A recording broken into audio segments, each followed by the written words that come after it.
ಹೋರಾಟ ವಿಚಾರಕ್ಕೆ ಸಂಬಂಧಪಟ್ಟಂತೆ ಕನ್ನಡಪರ ಸಂಘಟನೆಗಳಲ್ಲಿ ಕೆಲವೊಂದಿಷ್ಟು ಗೊಂದಲ ಸೃಷ್ಟಿಯಾಗಿದೆ.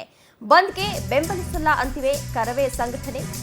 ಕಾವೇರಿ ಹೋರಾಟ ವಿಚಾರಕ್ಕೆ ಸಂಬಂಧಪಟ್ಟಂತೆ ಕರವೆಯಿಂದಲೇ ಗೊಂದಲ ಸೃಷ್ಟಿಯಾಗಿದೆ. ಬಂದ್ಗೆ ಬೆಂಬಲಿಸಲ್ಲ ಅಂತ ಹೇಳಿ ಕರವೇ ಸಂಘಟನೆ ಹೇಳ್ತಾ ಇದ್ರೆ, ಬಂದ್ ಮಾಡೇ ಮಾಡ್ತೀವಿ ಅಂತ ಹೇಳಿ ವಾಟಾಳ್ ನಾಗರಾಜ್ ಅವರು ತಿಳಿಸ್ತಾ ಇದ್ದಾರೆ. ಬೆಂಬಲ ಕೊಡಿ ಅಂತ ಹೇಳಿ ಮನವಿಯನ್ನ ಮಾಡಿಕೊಳ್ತಾ ಇದ್ದಾರೆ. ಮೆಜೆಸ್ಟಿಕ್ನಲ್ಲಿ ವಾಟಾಳ್ ನಾಗರಾಜ್ ಪ್ರತಿಭಟನೆಯನ್ನ ನಡೆಸಿದ್ರು. ನಾಳಿನ ಬಂದ್ಗೆ ಬೆಂಬಲಿಸುವಂತೆ ವಾಟಾಳ್ ನಾಗರಾಜ್ ಅವರು ಈಗಾಗಲೇ ಪ್ರತಿಭಟನೆಯನ್ನ ನಡೆಸಿದ್ರು. ಹೊರಕ್ಕೆ ಹಿಡಿದು ಪ್ರತಿಭಟನೆಯನ್ನ ನಡೆಸಿದ್ರು ವಾಟಾಳ್ ನಾಗರಾಜ್ ಅವರು.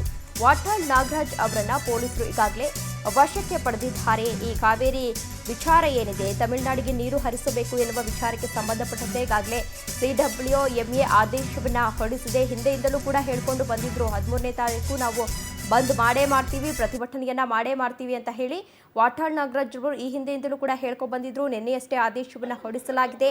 1 TMC ನೀರಂತೆ 15 ದಿನಗಳ ಕಾಲ ನೀರನ್ನ ಬಿಡಬೇಕು ಅಂತ ಹೇಳಿ CWMA ಇಂದ ಈಗಾಗಲೇ ಆದೇಶವನ್ನ ಹೊರಡಿಸಲಾಗಿದೆ. ಮತ್ತೊಂದು ಕಡೆ ಕನ್ನಡಪರ ಸಂಘಟನೆಗಳು ಏನ್ ಹೇಳ್ತಾ ಇದ್ದಾವೆ, ನಮಗೆ ಈಗಾಗಲೇ ಸಾಕಷ್ಟು ಪ್ರಮಾಣದಲ್ಲಿ ಮಳೆ ಬಂದಿರೋದ್ರಿಂದ ಅಲ್ಲಿಗೆ ನೀರು ಬಿಡೋದ್ರಲ್ಲಿ ಯಾವುದೇ ರೀತಿಯ ಸಮಸ್ಯೆ ಇಲ್ಲ ಅನ್ಸುತ್ತೆ, ಅದರಿಂದ ಬಂದ್ನ ಮುಂದೂಡಿಕೆ ಮಾಡೋಣ ಅಂತ ಹೇಳಿ ಹೇಳ್ತಾ ಇದ್ದಾರೆ.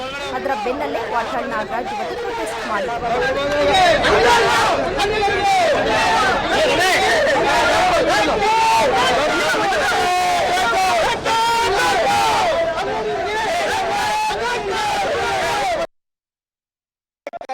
ನಮ್ಮ ಜೊತೆ ಮಾತ್ರ ವಾಟಾಳ್ ನಾಗರಾಜ್ ಇದ್ದಾರೆ. ಸರ್, ನಾಳೆ ಏನಿರುತ್ತೆ ಏನಿರಲ್ಲ ಬಂದ್?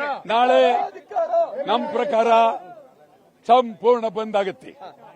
ಬಂದ್ಗೆ ನಿಮ್ ಜೊತೆ ಸಭೆ ಕರೆದಾಗ ಎಲ್ಲರೂ ಕೂಡ ತಮ್ಮ ಜೊತೆ ಬೆಂಬಲ ಕೊಟ್ಟಿದ್ರು. ಇವತ್ತು ಸಾಕಷ್ಟು ಜನ ಇಲ್ಲ ಅಂತಿದ್ದಾರೆ ಬೆಂಬಲ. ಅದೇನು ಅಂತ ನನಗೆ ಗೊತ್ತಿಲ್ಲ ಇನ್ನುವೆ. ಈಗ ನಾವು ಅವ್ರ ಬೆಂಬಲ ಎಲ್ಲ ಕೊಟ್ಟಿರೋದ್ರಿಂದ ಅವ್ರು ಈ ಕ್ಷಣದವರೆಗೂ ನನ್ನ ಹತ್ರ ಬಂದು ಯಾರು ಮಾತಾಡಿಲ್ಲ.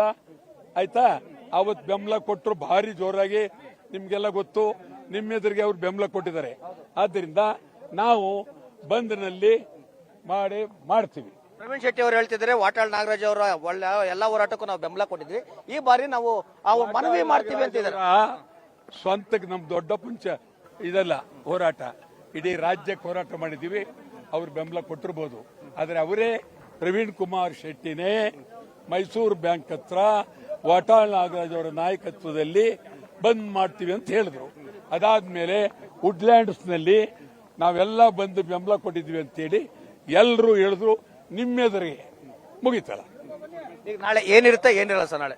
ನಾಳೆ ಆಸ್ಪತ್ರೆಗಳು ಇರ್ತವೆ, ಔಷಧಿ ಅಂಗಡಿ ಇರ್ತವೆ, ಬಹಳ ತೀರಾ ಆಂಬ್ಯುಲೆನ್ಸ್ಗಳು ಇರ್ತವೆ, ತೀರಾ ತುರ್ತು ವಾಹನ ಇದ್ದರೆ ಇರಬಹುದು.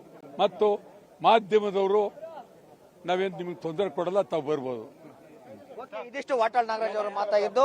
ನಾಳೆ ಬಂದ್ ನಾವು ಮಾಡೇ ಮಾಡ್ತೀವಿ ಅಂತಿದ್ರೆ, ಹಾಗಾಗಿ ನಾಳಿನ ಬಂದ್ ಯಾವ ರೀತಿಯಾಗಿರುತ್ತೆ, ಯಾರೆಲ್ಲ ಬೆಂಬಲ ಕೊಡ್ತಾರೆ, ಹೇಗಿರುತ್ತೆ ಅನ್ನೋದನ್ನ ಕಾದ್ ನೋಡ್ಬೇಕಿದೆ. ಕ್ಯಾಮರಾಮನ್ ರಮೇಶ್ ಜೊತೆ ಮಲಂಡಳ್ಳಿ ಶ್ರೀಧರ್, ಪವರ್ ಟಿವಿ, ಬೆಂಗಳೂರು. ಇದೇ ವಿಚಾರಕ್ಕೆ ಸಂಬಂಧಪಟ್ಟಂತೆ ಹೆಚ್ಚಿನ ಡೀಟೇಲ್ಸ್ ಅನ್ನ ನೀಡಲಿದ್ದಾರೆ ನಮ್ಮ ಪ್ರತಿನಿಧಿ ಶಶಿಧರ್. ನೇರ ಸಂಪರ್ಕದಲ್ಲಿ ಜಾಯಿನ್ ಆಗ್ತಾ ಇದ್ದಾರೆ. ಶಶಿಧರ್, ಈಗಾಗಲೇ ಒಂದು ಕಡೆ ಕರವೆಯಿಂದ ನಾವು ಈ ಪ್ರತಿಭಟನೆಗೆ ಬೆಂಬಲ ಕೊಡಲ್ಲ ಅಂತ ಹೇಳ್ತಾ ಇದ್ದಾರೆ, ಮತ್ತೊಂದು ಕಡೆ ವಾಟಾಳ್ ನಾಗರಾಜ್ ಅವರು ಬಂದ್ ಮಾಡೇ ಮಾಡ್ತೀವಿ, ಪ್ರೊಟೆಸ್ಟ್ ಮಾಡೇ ಮಾಡ್ತೀವಿ ಅಂತ ಹೇಳ್ತಾ ಇದ್ದಾರೆ. ನಾಳೆ ಏನಾಗಬಹುದು ಅಂತ?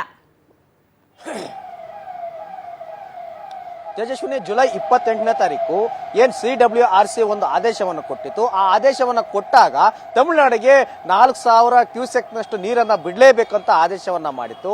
ಆದ್ರೆ KRS ನಲ್ಲಿ ಆಗಿದ್ದಂಥದ್ದೇ 3000 TMC ಅಷ್ಟು ನೀರಷ್ಟೇ.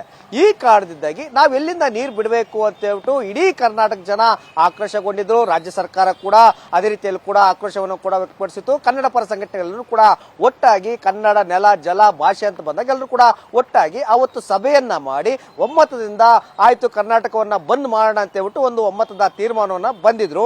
ನಾಳೆ ಬಂದ್ ಮಾಡಬೇಕಾಗಿತ್ತು. ಆದ್ರೆ ಈಗ ಕಾಲಮಿತಿ ಬದಲಾಗಿದೆ. ಯಾಕೆಂತಂದ್ರೆ ಯಾವಾಗ ಜುಲೈ 28ನೇ ತಾರೀಕು ಆದೇಶ ಕೊಡ್ತು, ಆದೇಶ ಕೊಟ್ಟ ನಂತರ 3-4 ದಿನಗಳಲ್ಲಿ ಸಾಕಷ್ಟು ಪ್ರಮಾಣದಲ್ಲಿ KRS ಡ್ಯಾಮ್ ಸುತ್ತಮುತ್ತ ಮಡಿಕೇರಿ ಇರ್ಬೋದು, ಮೈಸೂರು ಭಾಗದಲ್ಲಿ ಸಾಕಷ್ಟು ಪ್ರಮಾಣದಲ್ಲಿ ಮಳೆ ಆಗಿತ್ತು. ತಮಿಳುನಾಡು ಕೇಳಿದಷ್ಟಿಗಿಂತಲೂ ಕೂಡ ಅತಿ ಹೆಚ್ಚಿನ ಒಳ ಹರಿವು ನೀರು ಈಗಾಗಲೇ ಸಾಕಷ್ಟು ಪ್ರಮಾಣದಲ್ಲಿ ಹರಿದು ಹೋಗಿದೆ. ಈ ಒಂದು ಸಂದರ್ಭದಲ್ಲಿ ಈಗ ಮಳೆ ಬೆಳೆ ಆಗ್ತಿದೆ, ರೈತರೆಲ್ಲರೂ ಕೂಡ ಬಿತ್ತನೆ ಮಾಡೋದ್ರಲ್ಲಿ ಬ್ಯುಸಿ ಆಗಿದ್ದಾರೆ. ಇಂಥ ಸಂದರ್ಭದಲ್ಲಿ ಪ್ರತಿಭಟನೆ ಮಾಡೋದು ಬೇಕಿದ್ರೆ ಮಾಡೋಣ, ಆದ್ರೆ ಬಂದ್ ಮಾಡೋದು ಮಾಡೋದು ಬೇಡ. ಬಂದ್ ಮಾಡೋದ್ರಿಂದ ನಮ್ಮ ರಾಜ್ಯಕ್ಕೆ ನಷ್ಟ ಆಗುತ್ತೆ, ಕಾರ್ಮಿಕರಿಗೆ ನಷ್ಟ ಆಗುತ್ತೆ, ಹೋಟೆಲ್ ಉದ್ಯಮ, ಕೈಗಾರಿಕೋದ್ಯಮ ಎಲ್ಲದೂ ಕೂಡ ನಷ್ಟ ಆಗುತ್ತೆ. ಹೀಗಾಗಿ ಬೇಕಿದ್ರೆ CWRC, CWMA ಕೇಂದ್ರ ಸರ್ಕಾರ ಮತ್ತೆ ರಾಜ್ಯ ಸರ್ಕಾರ ಯಾವುದೇ ಕಾರಣ ಕೂಡ ನೀರು ಬಿಡಬಾರ್ದು ಅಂತ ಹೇಳ್ಬಿಟ್ಟು ಒತ್ತಾಯನ ಏರಿ ನಾವು ಬೇಕಾದ್ರೆ ಬೃಹತ್ ಮಟ್ಟದಲ್ಲಿ ಹೋರಾಟವನ್ನ ಮಾಡೋಣ, ಬಂದ್ ಬೇಡ ಅಂತ ಹೇಳ್ಬಿಟ್ಟು ಕನ್ನಡ ಪರ ಸಂಘಟನೆಗಳಲ್ಲಿ ಪ್ರಮುಖರಾಗಿರುವಂತಹ ಪ್ರವೀಣ್ ಶೆಟ್ಟಿ ಬಣ ಬಂದ್ ಬೇಡ ಅಂತ ಹೇಳ್ಬಿಟ್ಟು ವಾಟಾಳ್ ನಾಗರಾಜ್ ಅವರ ಬಳಿ ಮನವಿಯನ್ನು ಕೂಡ ಮಾಡಿದ್ದಾರೆ.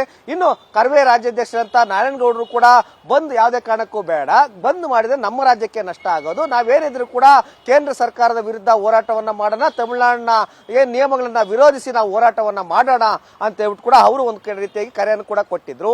ಆದ್ರೆ ವಾಟಾಳ್ ನಾಗರಾಜ್ ಅವರು ಯಾವುದೇ ಕಾರಣಕ್ಕೂ ಕೂಡ ನಾವು ಹೋರಾಟವನ್ನ ನಿಲ್ಲಿಸೋದಿಲ್ಲ, ನಾವು ಬೆಳಿಗ್ಗೆ 6 ಗಂಟೆಯಿಂದ ಸಂಜೆ 6 ಗಂಟೆವರೆಗೂ ಕೂಡ ಬಂದ್ ಮಾಡೇ ಮಾಡ್ತೇವೆ. ಸಾಕಷ್ಟು ಸಂಘಟನೆಗಳು ಈ ಒಂದು ಬಂದ್ಗೆ ಬೆಂಬಲವನ್ನು ಕೂಡ ಕೊಡ್ತಾರೆ.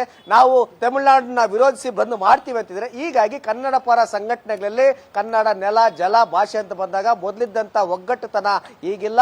ಮತ್ತೆ ಕೇಂದ್ರದಿಂದ ಮತ್ತೆ ರಾಜ್ಯ ಸರ್ಕಾರ ಯಾವುದೇ ಆಡಳಿತದಲ್ಲಿದ್ರು ಕೂಡ ಕಾವೇರಿ ನೀರಿನ ವಿಚಾರದಲ್ಲಿ ನಮ್ಮ ರಾಜ್ಯಕ್ಕೆ ಪದೇ ಪದೇ ಅನ್ಯಾಯ ಆಗ್ತದೆ. ಇದು ಒಂದು ದೊಡ್ಡ ರೀತಿಯಂತ ದುರಂತನೂ ಕೂಡ ಹೇಳ್ಬೋದಾಗಿದೆ. ತೇಜಸ್ವಿನಿ. ಓಕೆ, ಧನ್ಯವಾದ ಶಶಿಧರ್ ತಮ್ಮೆಲ್ಲ ಡೀಟೇಲ್ಸ್ಗಾಗಿ.